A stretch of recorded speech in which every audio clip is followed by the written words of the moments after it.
வணக்கம் நண்பர்களே. இன்னைக்கு ஒரு இன்ட்ரெஸ்டிங்கான திகில் கலந்த காதல் கதை முன்னோட்டத்தோட தான் நான் உங்களை சந்திக்க வந்திருக்கேன். பிரதிலிப்பியில் படைப்பாளிகள் எழுத்து சவால் 6க்காக எழுத்தாளர் ருக்மிணி அவர்கள் புதிதாக எழுதி வரும் கதையின் பெயர் மெலோடி ராஜாவும் முசடு ராணியும். ஒரு ஊரில் நேர்மையான அப்பாவியான ஒரு காவல்துறை அதிகாரி இருக்காரு. அதே ஊரில் கொஞ்சம் திமிரா கோபமாக திறமையான ஒரு வழக்கறிஞர் அம்மாவும் இருக்காங்க. இவங்க 2 பேருமே சந்தித்த முதல் நாள்லேருந்தே மோதிக்கிறாங்க.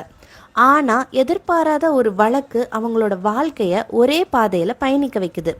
இந்த வழக்கை 2 பேரும் சேர்ந்து தீர்ப்பாங்களா, இல்லை இந்த வழக்கே அவங்களோட வாழ்க்கையை தலைகீழ மாற்றப்போகுதா? கடமை, போட்டி, காதல், சட்டம், உணர்வுகள் மற்றும் ரகசியங்கள் நிறைந்த இந்த பயணம் எங்கு சென்று முடியும் என்பதை தெரிந்து கொள்ள பிரதிலிப்பியில் இந்த கதையை வாசியுங்க.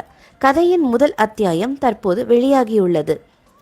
நீங்கள் பிரதிலிப்பியில் கதையை படிச்சுட்டு உங்களோட விமர்சனங்களை கண்டிப்பாக பகிருங்க. நன்றி.